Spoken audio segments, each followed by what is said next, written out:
Hey folks, this week we'll be talking about our most anticipated releases of Gen Con 2023. Stick around. You're listening to the Beans and Dice Podcast, a podcast about how we game. That's right, I'm Mitchell. And I'm Wayne. And this is the Beans and Dice Podcast, a podcast about how we game. How we game, that's right. Now, Wayne, a couple weeks ago we had talked about Prime Day, and one of the games I got was Trekking Through History. Nice. And I got it to the table. You said you really liked this one. I remember whenever you got it in, I was so jealous because I had almost pulled the trigger on that backing or pre-ordering or whatever it was. And I think I liked, and not I think, I know I like this better than the other trekking games I've played. It is a new, fresh take on the idea with some different mechanics. Very accessible in terms of rule set, but lots and lots of deep strategy. I know you've played this one a good bit. What are your thoughts on it? Oh yeah, I love it. It's. I think I agree with you. It's my favorite of their games. I own all their games. You and I both work in education, so I love when you can take a game, a board game, have fun with it, but also you could really do a lot of education. And so I play these with my kid and family, and it's been a lot of fun. And I think I've played Trekking Through History with my family, with non-gamers, with hardcore gamers. Played it with Rob and a bunch of the Beans and Dice crew. Played it with my friends, my other game group that I game with, and it's been a hit with everybody. I haven't met anybody who dislikes the game.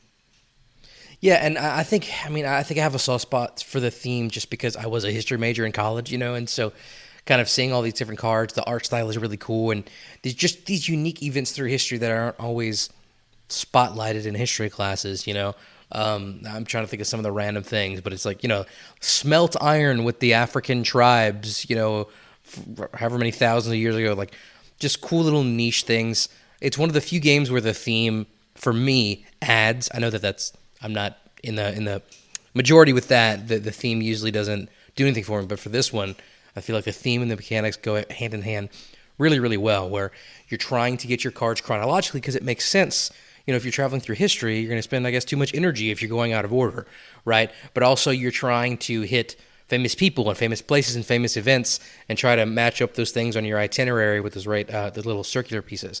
Now, let me ask you this. I just got a retail edition, but the components are really, really nice. Is there like a collector's upgraded edition? Like, does yours have the neoprene mat as well? Yeah, I think the only difference, and I could be wrong, but I think the only difference between the Kickstarter version and the retail version is I think the Kickstarter version comes with some additional cards. So okay. Like a little like wormholes expansion pack or something like that, where it adds a little extra complexity to the game. So I think that's what I do like about their games is their Kickstarters are, here's the game, it's everything, and I've done their 3 Kickstarters or 2 Kickstarters, and this was the best company I've ever seen on Kickstarters because I think it was they had fast. I think they had it. It was ready to go. It was ready to produce, and they were just looking for that funding to pull the trigger, and it was the fastest deliver, the most communication, and I think that their production, their retail copy and their Kickstarter copy is really no different. And they didn't have crazy stretch goals. It was just, here's the game. And I love that because it was just very easy to back and do. So I think really the only difference between Kickstarter and retail is maybe a little expansion pack or a couple cards. Gotcha, yeah, I can live without that. Yeah. But it's got a great organizer, game trays included. It's a good production. Yeah, and I love the, like I said, I love the history aspect of it. And I've played it a dozen times maybe. And I would say that I've won by having one trek that I luckily got to like 20 cards, right? Oh my goodness, that's a lot. Yeah, it's crazy. But I've also run with like doing a bunch of treks at like 6 or 7 in that range and doing a bunch of the itineraries. And I thought it was also cool is, when you don't want to grab a card from the row or you don't want to go out of order, you want to try to like cycle it. You can go visit your ancestors, and I always which is kind of like a wild, essentially. Kind of like a wild, and I kind of like that, and I always kind of think about like, well, what were my ancestors doing in 1000 AD, or but also it's cool. It depends on where in your trek. So if you could do it in the 90s, it could be your parents, Yeah, just kind of chilling. No, I agree with what you're saying about you're trying to find the balance between having a long trek, but also matching up your itinerary. And I've tried both ways. I've tried it just focusing on the trek, just focusing on the itinerary, and whenever you kind of like say, screw one half of it, you don't score well. You got to really find a balance. Yep. And so a lot of I like the idea of the ancestors, but at the same time, whenever you go there, so for those of you listening who don't know, what year you're picking up, you're getting some benefits on the cards, but also based on where they are, like in the display. And so whenever you go to Ancestors, there's no benefit like below the card.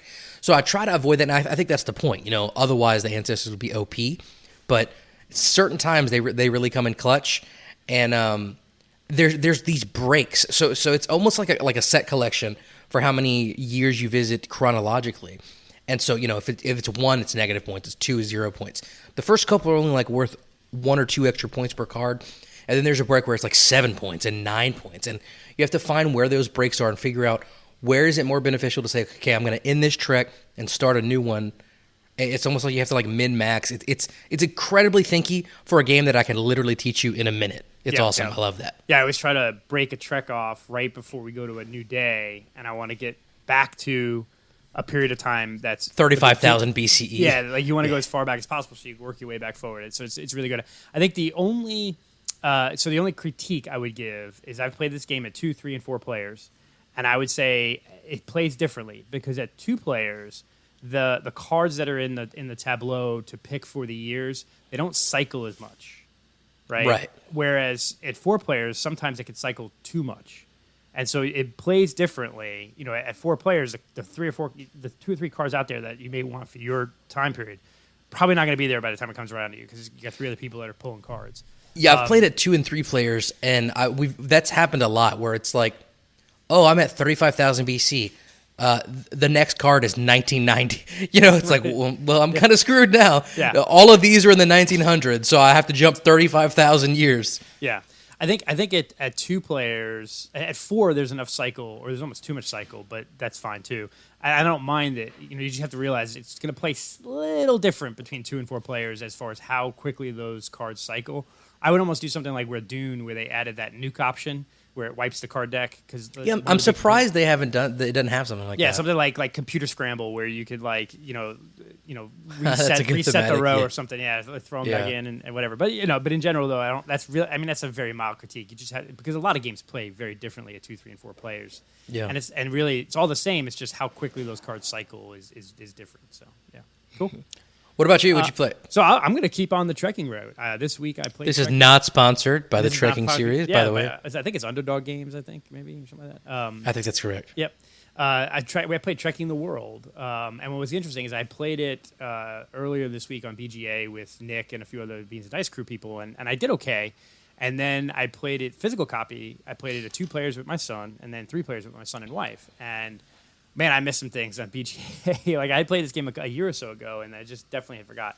And I like Trekking the World. Again, it's that whole history thing. You're going to famous places around the world, trying to collect those. But I like the idea of you're also collecting, as you're going around the world, trying to get to these famous places. You can stop off and grab cubes, which represent souvenirs and postcards and photos and whatever. And as you collect those, you score majority in those, and then you also score based on how many sets of them you have. Then you also, if you collect all, if you're the person that grabs the last cube in a continent or in a zone, like Australia's kind of Oceania, you get a bonus there too. And as you're going to the monuments and you go to Yellowstone, at Yellowstone you play a couple cards to claim Yellowstone, and it's worth 15, 20 points, whatever it is. So I like how there's 3 or 4 different ways to score, and you don't have to win by getting to the person who gets to 5 of these landmarks is the end game, or 5 of the continent bonuses, 5 of the 6 are gone. So there's multiple ways to score, and I think in the game I played with my wife and my kid, my wife got to 5 artifacts first, but I had a lot of the region bonuses, and my son had a couple of so it was very close scoring between us. And again, so it's kind of just I think it's a little bit more complicated than Ticket to Ride because of all that scoring. But I love the fact that you throw history in there. And it was funny, in this game, this was the first game we played as a family that Kruger National Park came out, which is in South Africa.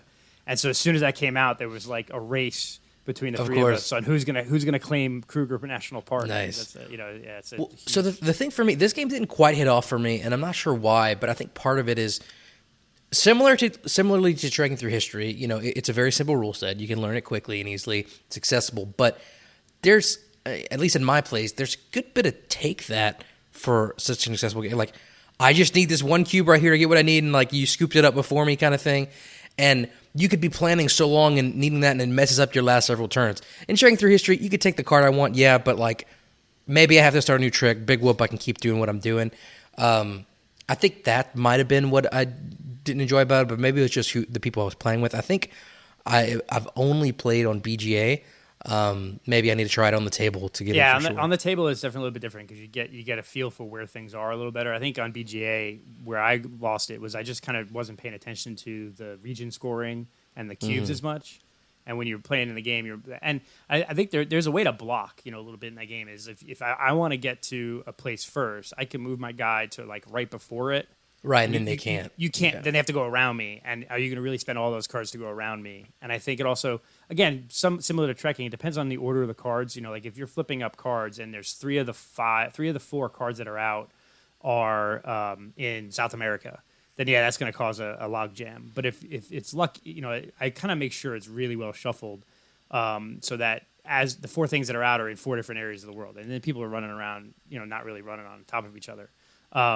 And I think the other thing that I forgot on the BGA play is there's those two tour cards that you can use for bonuses. Like instead of doing the journey, you can do a tour. So the journey is playing cards to match. Oh, yeah. I remember now. The tour cards, and there's like one of those where it's like you can turn in two cards of the same to basically make a journey one less, and you get 3 bonus points. So if you're cranking out that, you're getting extra bonus points. And there's like a variety of those. So it has a little Pan-Am-y aspect in there where you have some variety in those tour cards, which I think are pretty nice. But I enjoyed it. I love playing a game with my family, like Her Story and Trekking, all their games. Because it's simple rule sets, easy to play, which is great for families and young kids, and you can throw in, hey, read the back, and so we enjoy that, especially the Her Story and Trekking Through History. We really are reading the back, and my 9-year-old's not the best at geography currently, and so playing Trekking the World, he's like, "Oh, that's where that is. Yes, that's what." Yeah, South don't try America to teach is." geography via Pan Am because that map is confusing. Well, that map is actually a little bit more accurate of a map. Right, but it's not usually the westernized map as much. It's not the Mercator projection. Yeah. Did you see? I don't remember the name of it. It was a long time ago. That board game documentary that had followed like the creation of trekking the national parks. Yeah, I think so. Yeah, I remember watching that, and it's like such like a mom and pop kind of operation. Yeah, it's so cool to see how far they've come. Yeah, it really is. It's cool, and they do a good job of it. I think what's funny is I think the guys, or one of the guys they're from Long Island, New York, because I remember watching them on a YouTube channel a year or two ago, like when one of the games was coming out, and I was like, oh, I grew up in Long Island too, and then they just randomly started chatting about growing up on Long Island, which was always kind of fun. But yeah, I love it. They've done a great job. I think they've found a sort of a niche for a market, and their games have been pretty successful, and they sell like crazy on Amazon. So I think that's. I'm surprised, to be honest with you, that it hasn't been picked up. None of these games are in Target that I'm aware of. Yeah, it seems very much like in the weight of some of those Phil Walker Harding kind of games. Yeah, like that you see in the stores. I think these are the games that would kill at Target. Yeah. But, yeah. I agree. So, cool. All right. So today, our main topic, we're going to be talking about Gen Con 2023 and our most anticipated release games. If we were there, what would we be kind of chasing after? And I will just start off saying it's kind of like a gray area what exactly a quote-unquote Gen Con release means. A lot of these games were Kickstarters, and the Gen Con release is kind of like their retail release. So some people already have these games, have already played these games, but... we'll make do. That's just the way board games work. You want to start off first with your first one? Well, yeah, I think before we get into the games real quick, I'll say one, I agree with you there. It's getting harder and harder to find out what the Gen Con release is. And I think there may be some exclusive ones that we haven't heard of yet that are either going to be, Fantasy Flight does their big release. You don't know what it is. So I think this is sort of a caveat of we're still a couple of weeks out from Gen Con. We don't know exactly what's coming out. But based on what we know is coming out now, what would we be looking for at Gen Con? And I think before we get into the games, now, Mitchell, you've been to Gen Con once, and I've been 5 or 6 times. So for those who are listening and have never been to Gen Con, what's maybe 1 or 2 pieces of advice you'd give them going to a first Gen Con? For me, I think the biggest thing was my biggest piece of advice would be to not overschedule, because then you're going to miss out on things. Oh my gosh, my cat is literally climbing up the back of my chair. Sorry if you guys hear claws.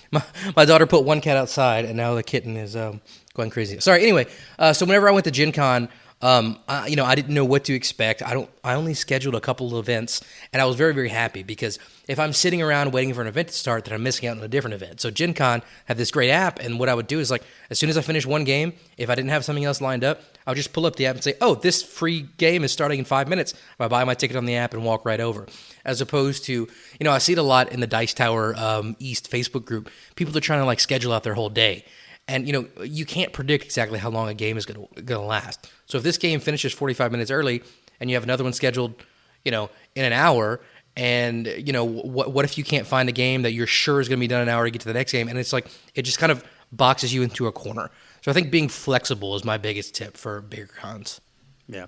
So I think for me, for Gen Con, it's not my gaming con, right? Like if you want to game and play board games, then you got to go to Dice Tower, or you got to go to BGG Con or one of the cruises or one of the other things. So you're going to demo some games. Everything's ticketed, so you have to be careful. Some things you have to buy tickets in advance. I would just say go explore. Like the dealer room, you're going to have to go through a couple of times. You go through once, kind of look through. Unless there's something like an exclusive where there's only 100 copies a day, then you got to run there. And I generally don't try to get into that craziness because it'll eventually get the game anyway. So don't run into that one game. But there's a lot of cool, unique things at Gen Con. There's panels where you get to see celebrities and writers and game designers and things like that. There's a thing called True Dungeon, which is like they literally take a football field-sized ballroom and turn it into a life-size D&D dungeon. And it's a little prices. It's like $50 or $75 a ticket. But you basically get to go through a dungeon and role play LARP going through a dungeon. And sometimes they have several year story arcs that you're going through, and there's a bar at the end or a tavern, and people are trading the special items and magic items. So like there's really cool things like that. And I think there was one year at Gen Con where I literally sat in the auction. They have an auction room where it's just not 24/7, but basically like from like 8 a.m. in the morning till like 8 p.m. at night. They're just auctioning items, and it's everything from board games to RPG books to signed memorabilia. It's crazy, and you can bring your own stuff and put it up for auction. There's a buy it now room and an auction room, and so I remember one day I went in there and just sat down when they were auctioning off like D&D books, and I looked up and it was like 6 hours later, and I was still there. It was so enthralling watching this. Auction take place and buying stuff, and I actually ended up buying a few things. So I think look for the unique things that you're never going to see at other cons. Gen Con is so big; there's so much uniqueness there. Don't just focus on the board games. Try some other stuff, But that's kind of my advice to Gen Con because there's so much to do there. You pick off a little new thing every year. So yep, I think the year I went there, a lot of those things weren't happening because it was the year after COVID. Probably. But I think even so, like. I don't think you're going to be able to do everything.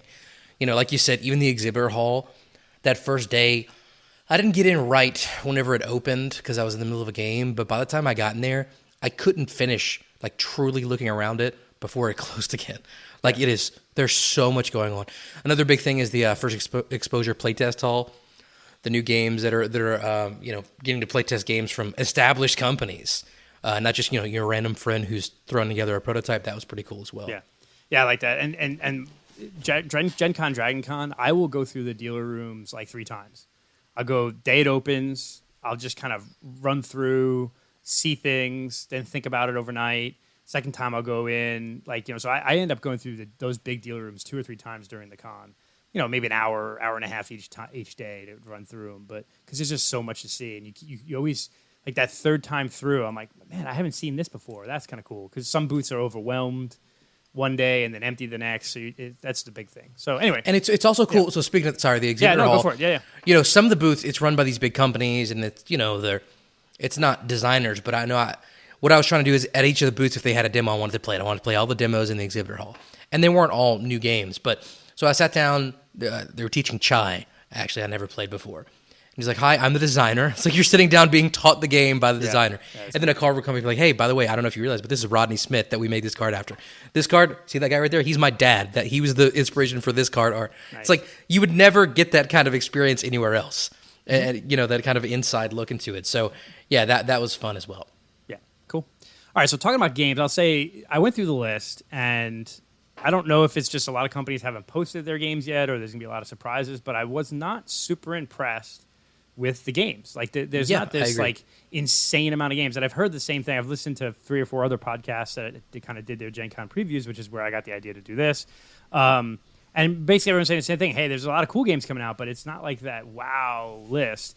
And I don't know if it's because people are going back to, or it's moving away from the big release, and people are putting it out, spreading it out to try to get buzz for their game, because games get easily buried. Every year there's a masterpiece game at Gen Con that just gets forgotten because so many other games came out. But so I kind of went through the list, and I've got 5 that I'm going to talk about, and then a kind of an honorable mention. But I think the first one is actually not a game; it's an expansion to a game, and it's one that I'm really looking forward to. It's the Lost Ruins of Arnak: The Missing Expedition, which is it comes out with some new leaders, but it has a solo and 2-player campaign mode. Now they have a free campaign mode that you can play on their website, and so I think this may be a lot of it. But I love the idea where you can take Arnak and make it cooperative almost, and have a campaign where you're trying to, like, there's a more narrative and more story driven arc where you're trying to find this missing expedition or missing, the lost, expedition. It kind of goes into that whole Hollow Earth and Lost Worlds, and kind of makes more, for the narrative, which I know theme and that stuff is yeah, you're out of that. But I'm really interested in this because I think it'll be. I don't generally like solo games, but I think I could get behind playing Arnak as a solo campaign or even 2-player campaign with my wife. So I'm looking forward to this. So That one didn't really pique my interest for exactly what you just said. That campaign is not my thing. But also, other than the campaign, it just seems like a more stuff expansion, and I could do with or without. Expedition Leaders I enjoyed. I feel like it changed the game a good bit. It felt like a completely different game. But this one just didn't especially pique my when you interest. play it by the right rules, right?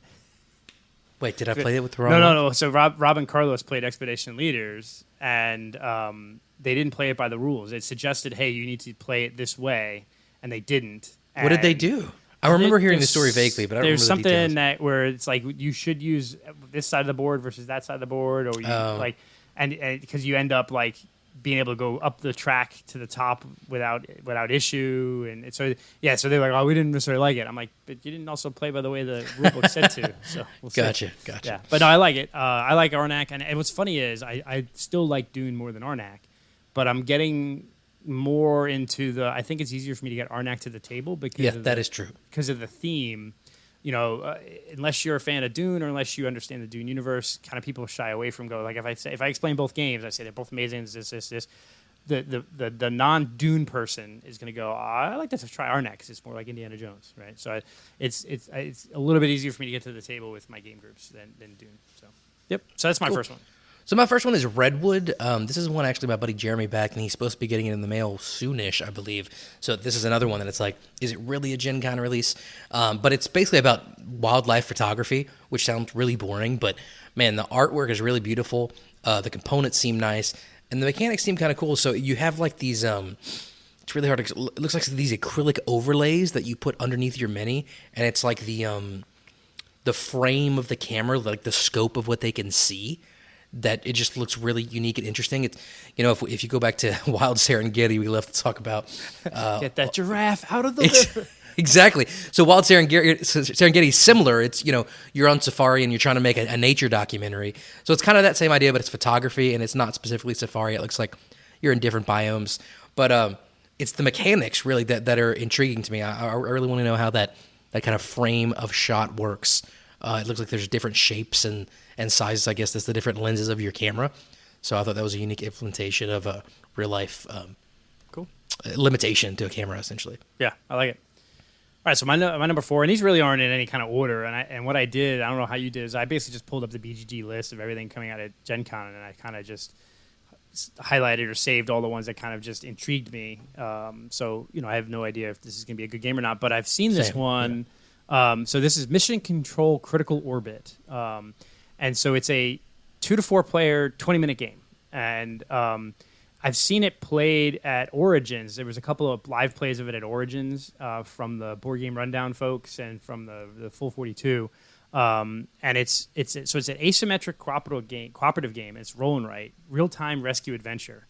And so from the description, it's one player takes the role of the flight commander, and up to 3 other players play other flight roles within the thing. And basically, you're on a. It's basically Apollo 13, the board game, right? So you're all kind of, you're the a ship that's coming back from Mars has an issue, and you got to try to rescue it. And so you're rolling dice to try to then fix critical systems or score oxygen. The game is a 20-minute timer, so you got like 20 minutes to fix the ship. And so I think that this could be a fun, even con type game where, or say you played a big 3-hour-long game of something. I think this game's going to have a lot of energy to it. You got a 20-minute timer, you're rolling dice, you're writing, you're trying to work together as a team of 2, 3, 4 people to fix the ship really quick. So I think it could be I think it's going to have a bit of a niche thing, but I think it's a way to, re-jazz you up if you're kind of tired after you're playing a long game, or you just have, 20 minutes to play something pretty quick that you can bust out. I think that's pretty cool. Like where you're at a game day, and you got multiple tables, and one table's finished, and people want to split up into other games. Okay, you could throw this to the table. It's fun. It's like that ready, set, bet, quick energy. Everyone's talking and yelling back and forth. So it kind of intrigues me that it could be 15, 20-minute game for 4 players. It might be like a sonar replacement maybe. So without a crazy rule set that you have to learn at the beginning, right, but you're still on a team working together, and it's real time for a con. It looks like they had a giant version at Gen Con last year that looks pretty intense. Yeah, so. Yeah. They had. What was interesting is the one I saw from Origins, they had it set up like in kind of like a fake capsule. Yeah, that's the picture I'm looking at here. Yeah, so they had that. Yeah, so it's cool. It seems cool. I like the theme of it. I like the the Apollo 13, save the ship. Yeah, but I like the time limit too. It's like, okay, this game's gonna be 20 minutes. That's it. So it's pretty cool. Yep. So there's my number 4. Next for me is Lord of the Rings Adventure to Mount Doom. So anytime I see any kind of Tolkien game, of course, it piques my interest.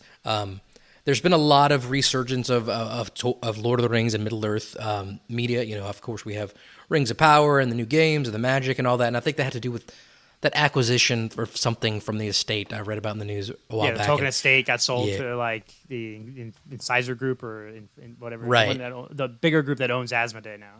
So, this publisher is Cosmos, but I know very, very little about it. I didn't even know that this was something that was coming out until I started researching for this podcast.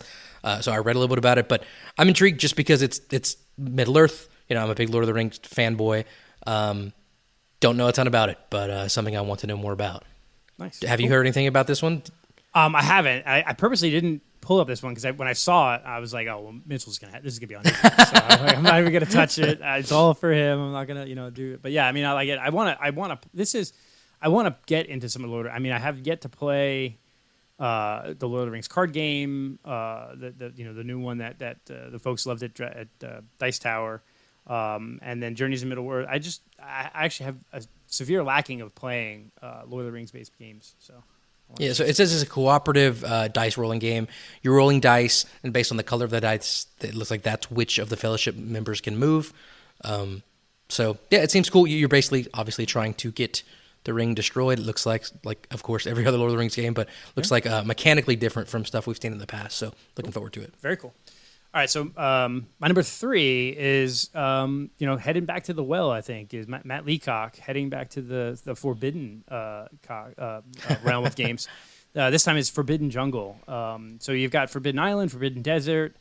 God, what was the third one that's very forgettable? I feel like they're all forgettable, but that's my hot take. Oh, yeah, your hot take. You don't like cooperative games. But no, I think Forbidden Island and Forbidden Desert for me are, again, it's family friendly games. You can play with non gamers pretty easily because they're pretty straightforward. And so I'm interested to see this one. I don't own the third one. It was something with electricity in the clouds or something like that.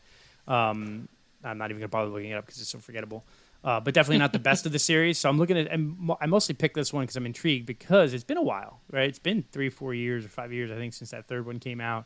And Forbidden Desert's been out, and Forbidden Island's been out forever. So it's kind of interesting that we're now seeing a fourth in the sort of this series of games. So I'm thinking maybe this one could be I'm hoping that this is the best of all of them, because I think Forbidden Island has some good aspects to it, but there's some funkiness there. And then Forbidden Desert, I think, is one that people generally think is the best of all of them. So Matt Leacock's been around for a while, so I wonder if this iteration might step it up and be a sort of the quintessential version of a Forbidden game. So I'm interested in that because I'm always looking for games that I can play with my family and my kids. So cool. My next one is After Us. Now, I think this is already on tables, right? I think I saw someone in the Discord posting about it, right? Yeah, well, so it's on BGA. BGA, okay, that's where I heard heard about it. BGA, and it was at the Dice Tower East. They had a hot games table. It was there. So yeah. So this one, although I'm not a theme guy, whenever new games are coming out, and we don't know, and I don't know a ton about them. Of course, theme is going to be the first thing I look into, and just thematically, it seems cool. It's like basically post-apocalyptic. Humans are gone, and the animals are taking over, and from Pandasaurus, of course, they put out good games and oftentimes animal-themed games. But yeah, deck building, or deck bag and pool building. I'm guessing is it deck building, Wayne? You've played it? yeah, it's a little bit of deck building. So it's kind of a unique mechanism. The cards all have like these little like bubbles on them, right? And inside the bubble or like circle, square area, whatever, there's different like traits or different things like fruits and vegetables or rage or victory points, whatever. And when you splay out your cards into your tableau, you can order them any way, and wherever those bubbles match up to create a full bubble or circle, square, whatever, you get those resources. And so you can play with the order of the cards to get more resources. You then use those resources to buy bigger and better cards, so like a level 3 ape or 4 ape or level 4 chimpanzee or whatever, and then using those better cards to then color your deck down and or use them to convert to victory points and score other things. So there's some. It's kind of a little bit of a unique mechanism. It's actually very similar to what's funny is Dice Miner, the new game from Ignacy Trzewiczek that's coming out at Essen, has a similar mechanism where if you're building your mind down, and as you build it down, if things connect, you get victory points for that or score that. So it's kind of interesting that two games have similar in that. But this is definitely different than that, and it's pretty light. It's fun. I'll say that. I'm not yet sold on it. It was on my short list of games to talk about, but I don't know yet. I'm not sold on it. Gotcha. What you got next? So for next, I've got I chose Wild Tiled West from Direwolf Games, designer Paul Denon, who's kind of Clank and Dune and some other games. So he's kind of has a good pedigree, and it's you draft tiles to build new towns across the prairie and help your settlement grow. So it's tile drafting, but then you're using those tiles to build sort of the West, build out West and stuff like that. So it kind of it was not on my radar, and then I think Diego either has a copy already or maybe it was a Kickstarter or something like that, and it seems to be coming out. But it's kind of interesting. I don't own a lot of Western games, and so I think this one could be a fun one. I like the idea of sort of drafting polyominoes. Those are always fun games, and I think that those games, just like with Barren Park, you can play it base and it's pretty simple and straightforward. And then you can add in the expansions or add in the extra victory point cards. So I think this is just kind of interesting. It's the artwork is kind of very cute and vibrant, and it just struck me as a game that I might want to try. So Wild Tiled West. Looks like too many tiles for me. I'm not big on polyominoes, but to each their own. Yeah. All right, my next one, again, a lot of these are based on theme that I'm intrigued. A theme I've definitely never heard implemented into a game. So I don't know if it's pronounced Jerusalem or Jerusalem or Jerusalem. The J is an I. Yeah. Yeah, and I know that BJ had a copy of this. I don't know if it was a pre-production copy or what. But yeah, it's a game themed around the Last Supper, which... I've never heard of that theme before, and from every review I've read or watched, people are saying like it is an incredible implementation of that theme, and just for that unique fact, I'm really intrigued by it. And the production looks awesome, like it's got that kind of like almost like an Orthodox Greek-ish or like depictions of saints and stuff like that, and like the fishes and all that. It looks like obviously that you're in Jerusalem. Have you heard anything about this one from Devere? Yeah, so the Dice Tower did a playthrough of it, a live playthrough of it. I think at not the spring, but maybe the winter extravaganza, and I've seen a couple of different podcasts kind of review and talk about it. So it's kind of out in the wild. I don't know if it's been fully released yet. It's kind of an interesting. It's an interesting theme that I think some people would be turned off by. Some people would really hunt it down. So I think the game is going to not be divisive, but it's going to be kind of like, I don't really feel like playing a game about that, right? Or I do. But so here's the thing. Like, there are like Christian board game companies that make Christian. Yeah. Like what was that one, Carlos, with the angels? You know what I'm talking about? I think I do, but I can't remember. I can't think of the name of it, but he had like the shirt for it and stuff. Yeah. But as far as I know, it is a religious topic, but I think it's a secular take on it. Right. Well, and/or it's really just a dry euro. It's really just a worker placement euro, right? It's kind of what people said is you're just taking meeples and you're trying to get meeples in certain places, and if you go next to Judas, you get money, but if you go next to Jesus, and it's this and that, and it's kind of a racist. It definitely is interesting, and they had it at De Vere at the Dice Tower East. They had it shown, or I don't know if you maybe could buy it there even. It's definitely one I would be willing to try. I mean, I'm born and raised Catholic. I went to Catholic high school and a Catholic university, so it's certainly a topic that I know a decent amount about and would be fun to play. But yeah, it didn't make my list just because it's not a game that I would go out and buy. It's definitely a try for me, but. I tried to think about like that. Is this a game I want to try, or is this one that I might buy? So the ones that I've done is, and I think I've erred a little bit towards the family side of things, family weight, because I have so many dry worker placement Euro games right now. I kind of would like to have some more family friendly games. And my number one is definitely going to be very family friendly. But yeah, no, it's definitely one that's interesting. I think. Have you seen the Dice Tower East kind of playthrough of it? The live. I watched part of it. I didn't watch the whole thing. Yeah, it seemed interesting. It's again worker placement. I'm trying to remember. There's been 3 or 4 podcasts that have covered it, and it's been pretty. Nothing super negative. Nothing like, oh my god, this is the greatest game ever. It's always been like, hey, this is a pretty good game. It's got some goods and bads, type thing. So yeah. I don't think Tom Vassell liked it, if I remember correctly. Yeah, I don't think so. So cool. All right. So you want to do my number one, or can I sneak in my? So this isn't ranked at all, right? Like this no, is I just kind of just random order. Yeah, there is no order to these ones. All right, so I want to bring up 2 other games before I do my number. My number one is definitely my number one, though. I'll say that. But okay. So 2 reprints that one is I think already out because I think some people have posted that they've got it from the local game store, and the other one I think is just a Gen Con release of 2 reprints of really old games that I think are amazing. That's going to really get you excited. An old game. I know, it's great. Yeah. So number one is Acquire. Acquire is a fantastic game. It's 1964. So I mean, we're talking about an old game. I mean, it's had a million different versions. Some of them are really nice. Some of them are really crappy. And so I'm really looking forward to seeing the reprint. I'm trying to. It's not restoration. It's. It's just on and I clicked off. I can get it for you. Renegade Games. So Renegade Games has that agreement with sort of Hasbro to reprint all these games from Avalon Hill and all those things. And so Acquire is a great game. It's withstanded the test of time. You're basically... Is this Battleship? What the heck? I'm looking at it. There's a big grid? Yeah, so the grid is you're basically building out a city, or you're building out hotels and things in a city. And as you play them out, you're merging. And so the stocks become more valuable when you merge companies. So it's kind of an economic stock and then building game. So it stood the test of time. I don't own a copy, but I've played it a ton. And I've played the really nice versions on the secondary market because it's out of print are crazy pricey, and I've played the crappy, Hasbro-ish, cheap versions. So I'm really looking forward to seeing what Renegade did with it and what the production quality is of it, because it's definitely a game that I think most people will enjoy. It's a good economic sort of building game. So that's the first one. The second one is Robo Rally, is getting, again, another game. Yeah, Renegades. I'm interested in that too. Renegade is another one that's been around. Robo Rally's been around forever. It probably goes back to the 70s. I've, again, played original prints with pewter metal figures that get painted all the way up to the cheap plastic ones that Hasbro and some of them Avalon Hill did late in the 90s and 2000s.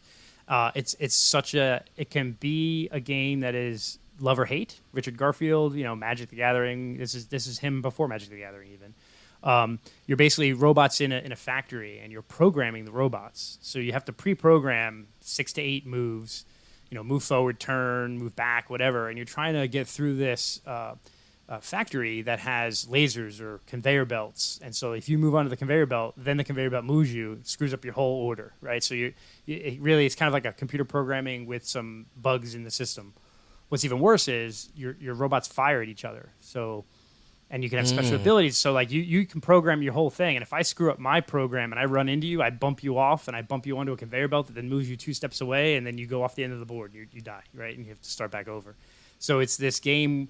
It can be very cutthroaty because I can literally try to screw you up because I know he's going there. So I'm going to push one there, so I'm there ahead of him and then block it or whatever. You know, so it can be very cutthroat, but it's also just crazy fun. Like it can be frustrating for people. Like one of my buddy's wives is not a gamer, but we got her to play this one time, and she just could not understand how to program the robot, right? And so she would literally like program it. She'd take 2 steps onto the board, go onto a conveyor belt, and then eventually just right off the board, and then rinse and repeat like 3 or 4 times. Because like I'm like, how do you not get the fact that if you go one more forward, you can be on that conveyor belt? Don't do that again, you know, type of thing. But it's fun, and I think it's a fairly simple game. So it could be a gamer's game, it could be a family game, and again, I'm looking to see what Renegade does with it. I did a couple of I was on NDA. I can't talk too much about it, I guess, but Rob and myself and Getty were on the alpha testers, beta testers on Board Game Arena, not board, or whatever, what tabletop simulator. But that doesn't tell me exact. They were testing out new rules, or because this game has like 30 different versions. There's tons of different rule sets, tons of different add-ons. They're trying to figure out what to make the official. Yeah, they've spent like the last year testing out various. Okay, well, let's take this from this version, from the 70 version, this from the 2000 version, and this from the 26 version. Does that work? That doesn't work. Okay. So I'm interested to see, one, how they merged all the various crazy rules that this game's had over the years, and then 2, the production value, right? Is it going to be? It's probably not going to be the crazy metal miniatures that the 70s version had. But is it going to be the chintzy version that came out in the 2016 or 2010s, whatever? But it's a fun game. I highly recommend both of these games for folks that are gamers. They're classics for a reason. There's a reason why a game from the 1960s and 1970s is getting new versions and has had 20 different versions over the years because they're good games. So yeah, those are the 2 that I would definitely be looking to get because I own a version of Robo Rally, but it's a kind of a crappier one of the crappier productions. So I'm looking forward to that. So. Cool. All right. Yep, go ahead. Yeah, I'll do mine, and then we'll go back to you. Yep. So my last one was Three Ring Circus. This is also from Devere. I've played a couple different games on a circus theme, so it's not the only one around, but I've always seemed to enjoy those. Not that I'm like a circus-going guy commonly, but this one just looks like it has a really good production. You're hiring performers to your hand, and then you're dropping out these little wooden tokens that look like tents, kind of from the top view. There's some area majority, area control, and then you're moving your wagon around. There's some point-to-point movement in the game. And I don't know, it just looks charming. There's not a ton out about it that I've seen, but I'm looking forward to learning more about it. Yeah, I think I've seen a couple of playthroughs on this. I think Board Game Steph, and I think even Rado maybe had a run-through of it. And it looks interesting. There's a lot going on. It's a crazy, the board looked like it looked a bit busy, but it looked pretty cool. And I like the theme of it, obviously. And I think, Rado talked about, we can play a game about, circuses. And I think this is the one that I want to double check. Yeah, okay, Rado did talk about it. What's cool is I think in the rule book, they kind of talk about the history a little bit. And they have some blurbs about, hey, we understand this game is about three-ring circus. And, realize that circuses back in the day were not necessarily the nice to animals, not necessarily the nice to some of the performers, but we can still romanticize what the history of the Barnum and Baileys and all the P.T. Barnum, and the circuses were, as far as the Americana, the history of it, the pomp and circumstance. But it's nice that Devere, in the rule book, kind of at least says like, hey, we also need to think about these animals were not necessarily the best treated animals in the history. But yeah, the game looks good. I like it's gotten great reviews from Rado, from Ant Lab, from a couple Man vs. Meeple. So it definitely is. It was one that I was gonna put on my list actually, but I think I didn't because it was just I went towards more of the family games that I was looking at this time as opposed to the big sort of games. But it definitely looks pretty cool. Yeah. So what's your number one? Like the actual my number top. One, Disney Lorcana. Mm-hmm. Yeah, that's been a big one. That's been a big one. I mean, hopefully it gets released. Hopefully that lawsuit gets solved. I'm sure it will. But no, I think I'm really interested in this. I have my kids got a ton of Pokemon cards. We play Pokemon, but they mostly kind of just play their own games with it. They don't actually play Pokemon, and it's probably a little too young to get into Magic. But I would love to have a little 2-player card game that we could get into. And I think the unfortunate thing is I think the prices of this it's going to get bought up real quick, and the price is going to get jacked up on the secondary market for a while because it's Disney themed. But I'm kind of interested in it. I'm looking forward to the idea of a easy to play 2-player card game, your deck building, and going from there. So it's just Disney themed, right? So it's like gonna have all the characters that he knows, and so I think that's gonna be able to really draw players into it. So I am kind of looking forward to picking up a couple of decks of this and seeing what we can do with it. I'm honestly surprised Disney hasn't done something like this before with these characters. I mean, yeah, me too. I'm a little surprised that they haven't. Maybe they haven't. It just flopped. But I'm also surprised that there's what's interesting is because Disney owns Marvel. Like this is definitely not going to be Marvel and Star Wars are out of this, right? It's just all of the other Disney properties, the Pixar's and the Disney movies and that Greater Things, which I think is a good thing because at one point I'm like, well, why don't they just incorporate it all? But then it gets a little muddy. And that's why I think you're seeing, I think next year there's a new Star Wars game like this coming out that's just Star Wars, right? And I think maybe you'll see it, and then the Marvels. So I've come around to the idea of that Marvel and Star Wars are not part of this, and it's just Disney, which I think is great. I think it's going to have a different marketplace. So it's good. I'm looking forward to it. Ravensburger's a good company. They have a long history. We know that there's a lawsuit currently between Ravensburger and Upper Deck, I think, because one of the designers apparently worked for them and may have kept some of the intellectual property he developed for them and took it to Ravensburger. So we'll see what happens there. But I think ultimately there'll be, cooler heads will prevail and they'll settle out of court and move forward with it. But yeah, I think this is going to be the big one at Gen Con where people are running for it. Yeah, I think so too. It's. I mean, everybody knows about it. This isn't anything that's going to be a surprise. Like, oh, that looks interesting. It's something they're expecting. Yep. So cool. So that brings us to the end of our list. So you guys listening, let us know what you're looking forward to at Gen Con. If there's any, not at Gen Con, but releases. If there's any egregious errors we missed in big titles that we should be keeping our eyes out for.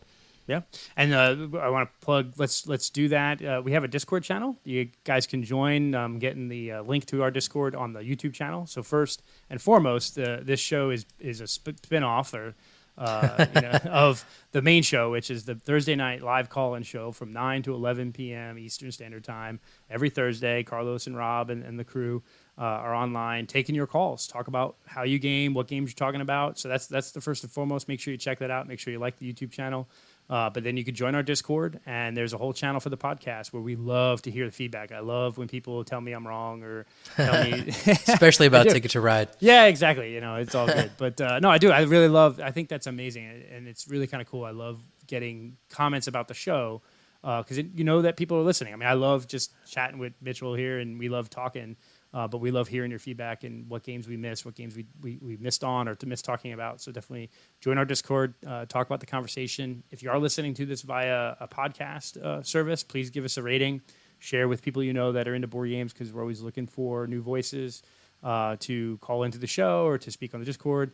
If you're into BGA, there's tons of games on BGA, and keep us surprised of the news and games you're playing. So, what's that thing that all the podcasters say? Like, comment, and subscribe. There you go. Yeah, we're not good at plugging that, but yeah, we'd love to do that. So, I appreciate it, and hopefully you guys can point out a couple of games that Mitchell and I missed. Yeah, for sure. So hopefully we'll catch you guys on Thursday, and if not, next time for the podcast. Until then, I'm Mitchell. And I'm Wayne. And this is the Beans and Dice Podcast, a podcast about how we game. Take it easy. Thanks for watching the Beans and Dice Podcast. Don't forget to like and subscribe.